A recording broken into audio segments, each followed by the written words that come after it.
Rendre un hommage aux non-professionnels de santé qu'on a perdu l'année dernière. C'est Jérôme Monod et Stéphane Guichot. Donc d'habitude, dans une minute de silence, mais là c'est une minute d'applaudissement pour ces professionnels qui ont tout donné à l'hôpital public et qui sont partis très tôt à notre avis.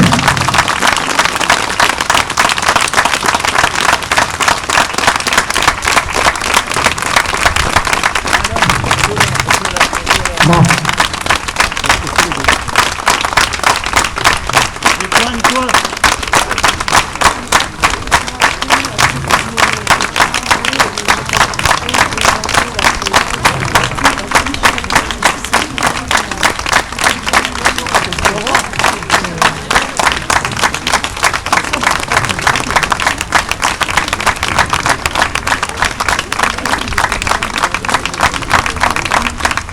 Merci pour vous.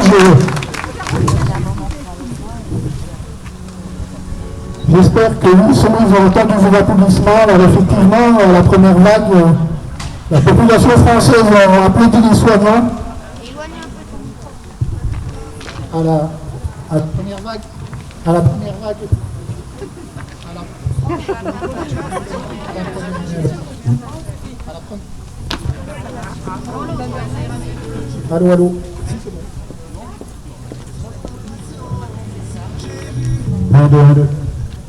À la première vague, en fait, la population française a applaudi les soignants, et à la deuxième vague, on a l'impression que les soignants sont délaissés, puisque tout est revenu comme si de rien n'était. Les soignants sont peu applaudis, ils travaillent dans la misère.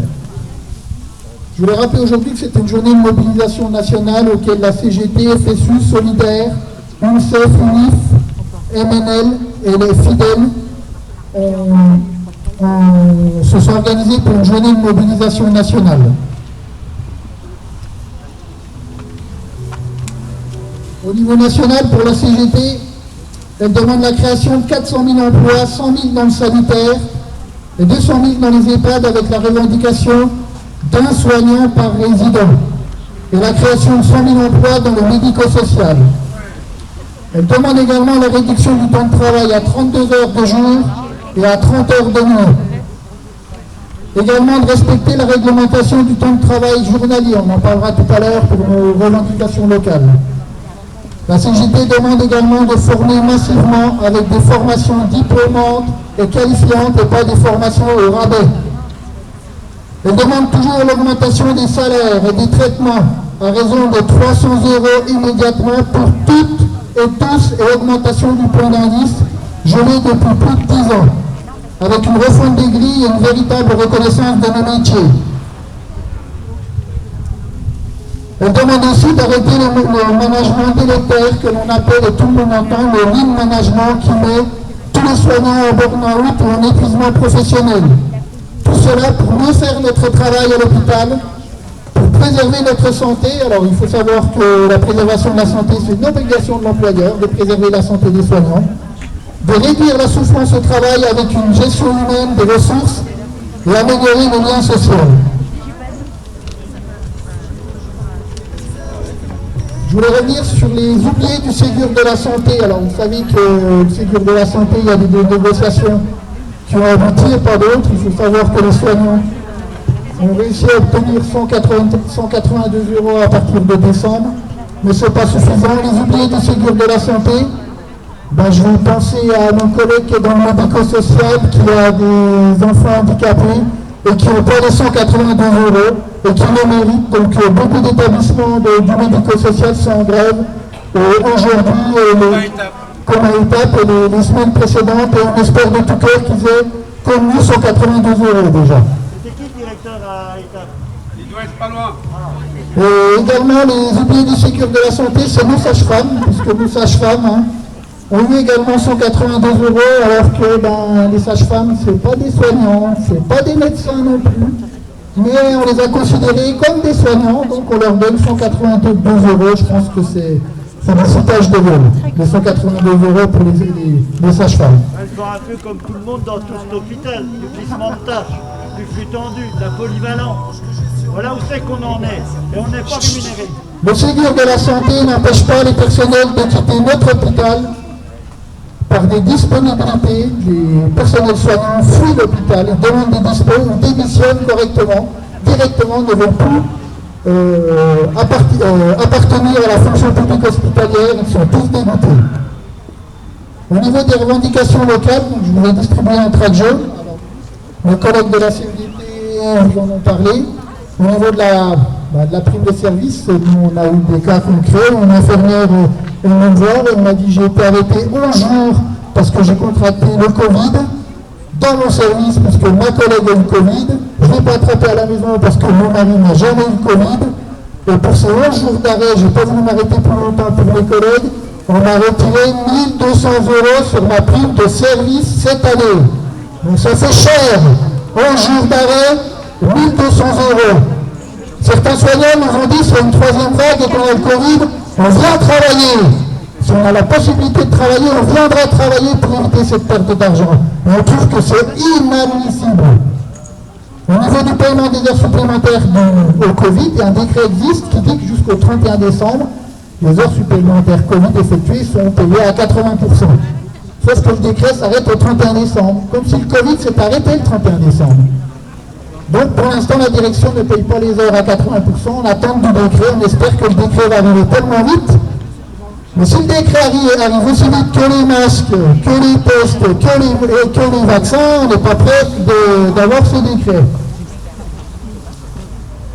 On a demandé le maintien en ancienneté pour le déroulement de carrière pour les agents, donc comme la CRDT, on est d'accord sur ce point-là à raison de 75%, parce qu'on trouve inadmissible qu'un déroulement de carrière se fasse au mérite dans un hôpital public avec ce que les agents ont traversé depuis 1 an. Il faut garder une grande partie de l'ancienneté pour le déroulement de carrière et pour leur prime également. Donc nous on ne lâchera pas sur ces 75% d'ancienneté. C'est ce qui tient les agents, leur déroulement de carrière, si on leur enlève ce niveau d'ancienneté, ils vont fuir encore plus l'hôpital public. La mise en place pour tous les agents d'un cycle de travail, donc d'un planning à l'année. Et oui, avant, comme si c'était un autre monde, avant le Covid, les agents avaient un cycle de travail à l'année. On savait le 1er janvier comment travailler le 31 décembre. Actuellement, le 1er janvier, on sait comment on va travailler le 2, mais pas le 3 janvier.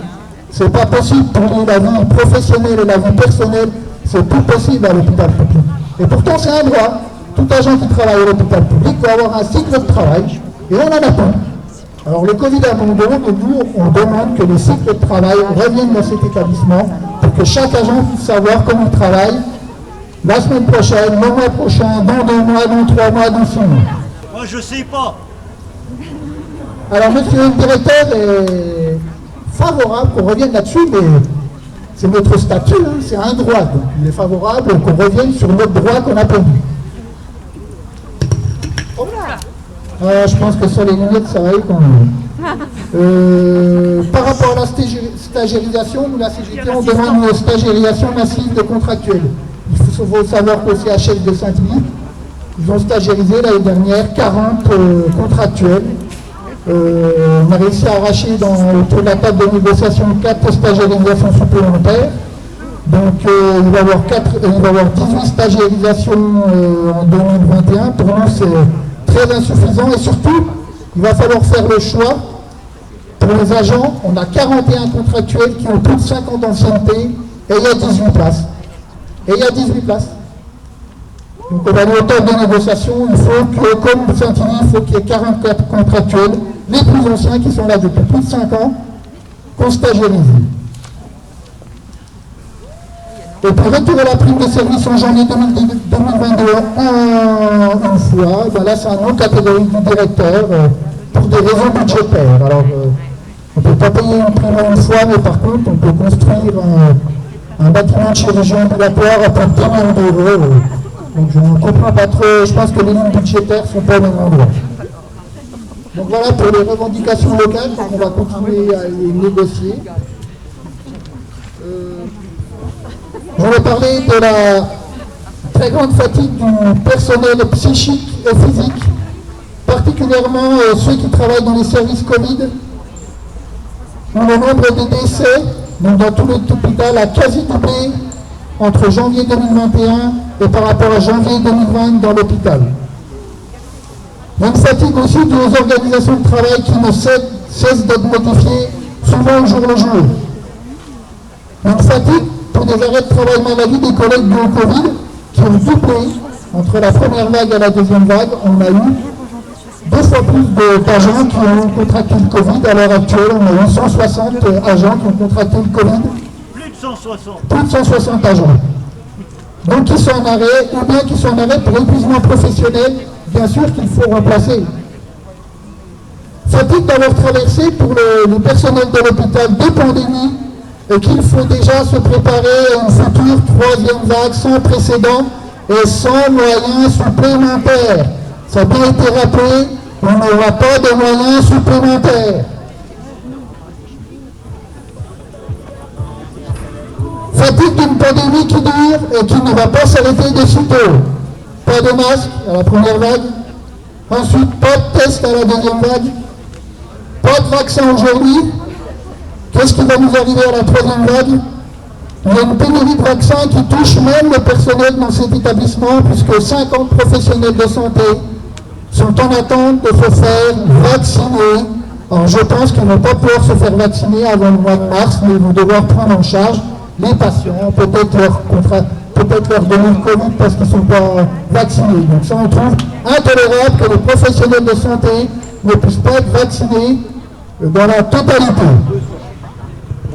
Vous avez droit à porter le FFP2 depuis cette semaine, tous. Voilà, maintenant c'est officialisé. Merci, M. Chaffan. Il faut remercier. Alors on a cessé de rappeler lors des réunions Covid avec le directeur, donc on a une réunion Covid avec le directeur toutes les semaines, que les 90 lits et les 110 agents supprimés ces 6 dernières années ne permettent plus une prise en charge correcte des patients non Covid et Covid. Les soignants deviennent malades de bâcler leur travail, puisque les soignants bâclent leur travail actuellement. Ils ne peuvent pas faire leur travail actuellement et c'est pour ça qu'ils tombent malades. D'épuisement professionnel, de déprime, de burn-out.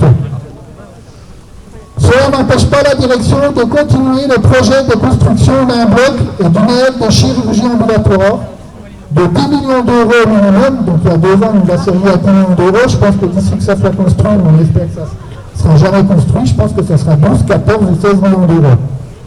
Et on a une crainte de voir disparaître, avec la construction de ce bâtiment, la chirurgie conventionnelle dans notre établissement.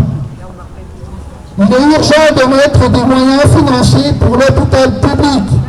On est en attente du gouvernement, ça fait 1 an qu'on est dans une pandémie, toujours pas 1 centime pour l'hôpital public. L'urgence est d'embaucher massivement du personnel, de recruter des médecins pour ouvrir des lits, afin de pouvoir prendre en charge, sans sélection, les 100 000 habitants de la population d'Auloise et permettre au personnel de pouvoir prendre en charge correctement et dignement chaque patient et ne plus être dans la maltraitance, parce qu'actuellement, les agents ne peuvent pas faire autrement. C'est de la maltraitance. Quand vous avez une vague de Covid qui arrive, vous ne pouvez pas effectuer normalement votre travail, donc c'est de la maltraitance, mais ils n'ont pas de choix. Le Covid abandon. Et merci de votre présence, je pense que ce n'est pas le dernier rassemblement, il va falloir qu'on se revoie encore pour que le gouvernement nous entende. On remercie les médecins. Et le docteur Fouad qui est... le docteur Assad, le dernier chirurgien viscéral de l'établissement qui tient corps et âme. Qui tient corps et âme. Merci docteur Assad. Merci. Et surtout, merci docteur Assad de rester, puisque il faut savoir que si le docteur Assad décide de partir, et ben pour l'instant il n'y a pas de successeur, il n'y a plus de chirurgie en urgence de l'appendicite, il n'y a plus rien du tout. Donc merci au docteur Assad de rester. Je ne sais pas jusqu'à quand il va pouvoir rester, mais un grand merci à lui pour qu'il puisse encore prendre en charge les 100 000 habitants, la population d'Auloise. Merci docteur Assad. Merci au docteur Kadash et tous les autres chirurgiens, médecins, toutes les infirmières, les IDE, l'administratif, pour en oublier, le technique, tous les hospitaliers, tous les agents de cet hôpital sont à remercier. Alors on va donner...